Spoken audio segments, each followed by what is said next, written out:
Iceland may not be a place that you've spent a lot of time thinking about, but maybe it's time you take a look and see what this beautiful island country has to offer. In this video, we explore the natural beauty and the metropolitan comforts found in the capital city of Reykjavik, a fascinating area perfect for digital nomads looking to connect with the environment. Could this gorgeous and often overlooked spot be your perfect expat destination? I'm Josh. And I'm Kalie, and this is Expats Everywhere Explorers, the channel that brings you information and experiences from foreigners living all around the world. Right off the bat, it's clear to see why so many nature lovers are drawn to Reykjavik as a destination, with its quick access to excursions such as camping, hiking, swimming, and whale watching. Inside the city, there are public parks and ponds, but more rugged nature explorers may go out into the surrounding mountains to seek waterfalls, beaches, or even the famous elves, who are said to be wandering the island. In the winter months, Reykjavik even gets a view of the aurora borealis, or northern lights, overhead. There's also a lot of geothermal and tectonic activity in Iceland, so volcanoes, geysers, and hot springs are common attractions. The city was even named after one of those famous natural splendors by the settling Vikings, as Reykjavik generally translates to Bay of Smoke because of the surrounding hot springs. The rich history of this city dates back to the first Norse settlement on this island in 870 AD. Iceland was ruled by the Danish crown for several centuries, but gained its independence as a parliamentary republic in 1944. This means that Iceland is governed by the Prime Minister and their cabinet, and Reykjavik has its own city council for local operations. While Iceland is not officially a member of the EU, it does have close ties through the EEA, or the European Economic Area, and the Schengen Agreement, which enables unrestricted traveling, working, and living between the member countries. Basically, if you have a passport from a Schengen area country, you do not need special visas in order to be an expat here. Otherwise, permanent residence in Iceland usually involves a work permit. And don't be too deceived by the country's frosty name.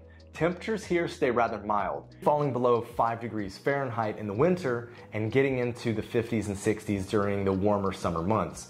These are just the averages though, so sometimes you'll have temperatures outside of these ranges. If you feel like staying indoors, there is also a lively cultural scene within the city, as museums, galleries, bars, and restaurants are plentiful. Navigating your way through Reykjavik is certainly made easier by the fact that a vast majority of Icelanders speak English in addition to their native Icelandic. Balancing the diverse multiculturalism of the capital city with the preservation of traditional customs and languages is a key part of what makes the place so unique. Because the country is relatively small, Iceland is very well connected and easy to explore by car or by public bus, which costs about $65 per month. In downtown Reykjavik, many people get around by bike, scooter, or on foot. But if you live in the surrounding neighborhoods, it may be easiest to drive your own car.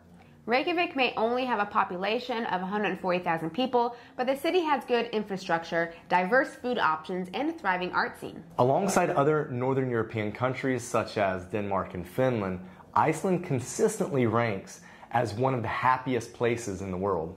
It's also a very safe place to live, as the smaller population makes it easier to keep crime rates low. So police are largely unarmed and the country has no standing military.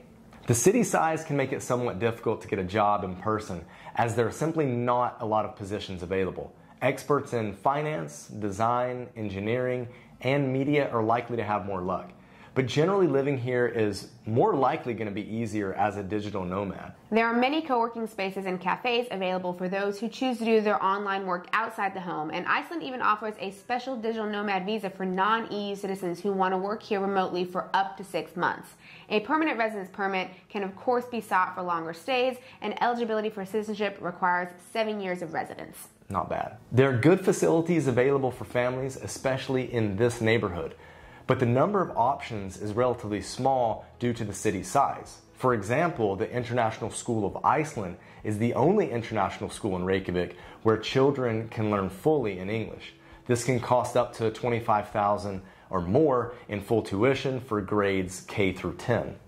Being the capital city, Reykjavik does have the best medical care on the island, with many high-quality services available and a great deal of English spoken. However, there once again may be fewer options available, and medical costs may be slightly higher here than in other parts of Europe because things like medications have to be imported. This brings us to the larger discussion of budgets and average expenses you might expect while living here, as Iceland can have a reputation for being a little bit pricey.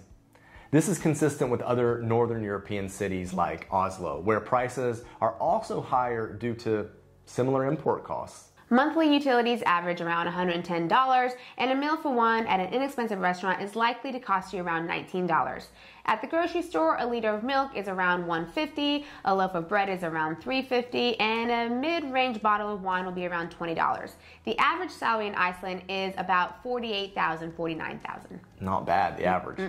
Housing costs are no exception to these slightly higher prices, as the monthly rent for a one-bedroom apartment in the city center is roughly $1,500. And a larger place with 2 or 3 bedrooms could cost closer to $2,500. Foreigners residing in Iceland are permitted to purchase real estate, and the price to buy a home can vary from $4,100 per square meter in the suburbs to $6,000 in the heart of the city center. Expensive. So generally speaking, Reykjavik is just going to be a bit costlier compared to some other cities we've explored, such as Barcelona or Lisbon. It's not to say it can't be worth your money, though. This city is full of incredible experiences and offers easy access to unique natural wonders around Iceland. Thanks to Digital Nomad World for their amazing info and resources. Now, would Josh and I live here? Let's talk about that. So I think Reykjavik has a reputation for being expensive, and I'm kind of the budget guy. You are the budget guy. I'm the budget guy. Always talking about money. Yes. I like to be conscious of that. And I also like to be conscious of that in consideration of like the digital nomad or like remote work experience. And I just find it to be incredibly expensive to go out, to have a coffee, to have a beer, to have a meal, that type of stuff. Rents, I don't know. I mean, yes, they are high, but they're manageable. You can make that work. Yeah, I think it's really nice that they have the digital nomad visa available, that they have something like that available, but it is really expensive. So it seems like it would be hard to be a digital nomad there. Maybe not as much a remote worker, depending on, what your perks are from your company. But sometimes, when you're a digital nomad, sometimes it's more like with freelance work, it can ebb and flow. So if you don't have something consistent, it could be one of the more expensive places to live compared to like Barcelona or Lisbon, like we mentioned. Yeah, I can't imagine that this would be a retiree destination at all. I think very much in terms of living there, it seems to be a younger person's game. And when I say that, I mean like maybe sub-50s. I mean, people in their 50s could move there as well, but it just seems like, people that are maybe a little more established in their career, especially as a freelancer, someone who's probably more than 25, more like in their 30s or 40s, would enjoy living there because you maybe aren't on the grind as much as you were and you want to reconnect with nature, like you've kind of been pulled out of that. I think Iceland is the perfect place for a person like that. Yes, and definitely anyone who likes anything like nature. Natural hiking, and the volcanoes are really cool. So just getting out into where there's like nothing and you can just walk around, that's definitely for you. It's not really for me. I'm not much of a hiker or outdoorsy person, but anyone who is, this is a great place. Another thing that's not super for me either that I notice is it's cold. Yeah. I mean, even in the summer, it doesn't get hot there, and I do like warmer weather. So, I mean, cold for sure in the winter, not many daylight hours, which is tough.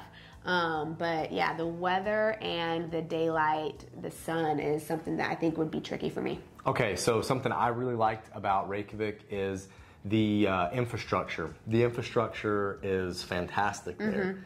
Sidewalks, the roads, the connectivity, plenty of parking, although it's a little tricky paying, especially as a visitor. I think if you're living there, it's fine because you'll have one of the apps. Yeah. You'll likely have a local ID that you can use to connect with the app, so that'll be fine. But being a visitor could be a little tricky. I just find the infrastructure really great. The city is very walkable. Like we said, there's bikes and scooters everywhere. We were actually seeing probably a little more scooter usage than biking around the city.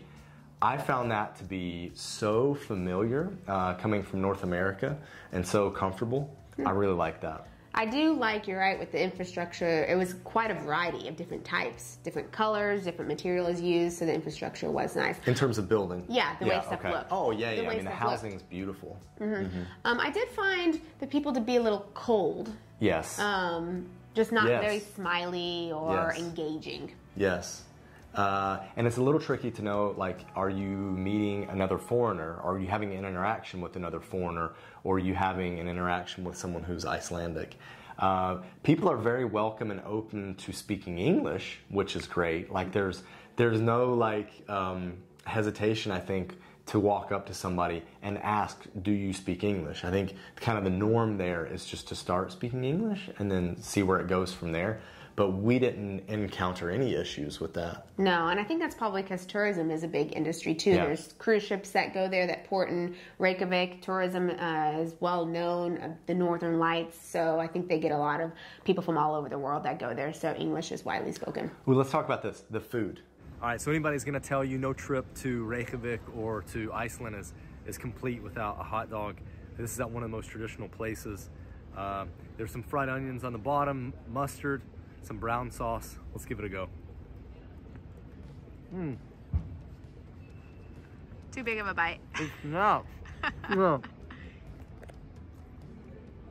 There's this amazing snap when you bite into the actual hot dog itself. It's so good. Warm. You try. It's really good. The flavors, they're interesting. What's that brown stuff on there? Oh. Peanut butter. Honey mustard, maybe. The food scene there, I think, is pretty phenomenal. Like in They terms have some of weird stuff. Well, no, I mean in terms of like diversity of food options. So you wouldn't be stuck just eating Icelandic food or Northern European food. You would have other options from around the world, which is nice considering the size of the country and the city.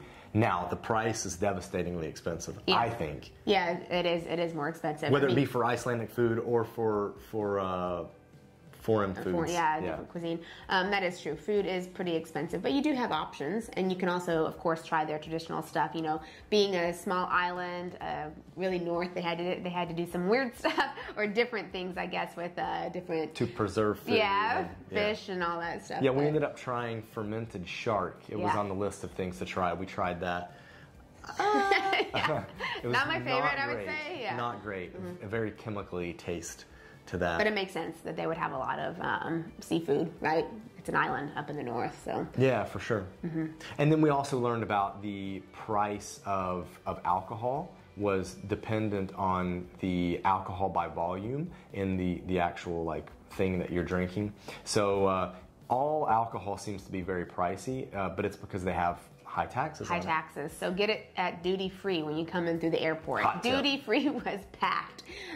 So yeah, that's where you go because the taxes are really high. Yeah, and it seemed like everybody was rolling through there. You could get the allowance was high. You could get quite a bit, or it seemed like higher yeah, than normal. Pretty good. All right, we've come to that time where we ask each other the question. We don't know the answer to it. Would you expat that? And simply, this means, would you want to live in this place for, let's say, a medium term, 1 to maybe 5 years, or 7 in the case of Iceland, right, to get a citizenship. So would you want to expat Reykjavik? I think mine is probably pretty clear. I'm just going to go out and say it. Saying no? It's no. Okay, I thought you'd say it's that. too cold. The daylight hours would be a thing. It's a bit isolating being on the island. So I'm not an outdoorsy person. So it just doesn't fit who I am as you know, the lifestyle that I like to live and who I am as a person and what I enjoy. So that's an easy one for me. I would say no. And you? No. I would not want to expat Reykjavik, and nothing against Reykjavik. But like Kalie said, it doesn't fit my kind of warmer weather personality. I prefer warmer weather versus cold weather. But also, in saying that, Iceland, or Reykjavik and Iceland, great place to visit. Very interesting. I think whenever we do visit again, I would like to be earning a little more money, like to compensate for the fact that things are so expensive. Yeah. Because I did feel like we were on a bit of a budget while there, and that can be kind of limiting.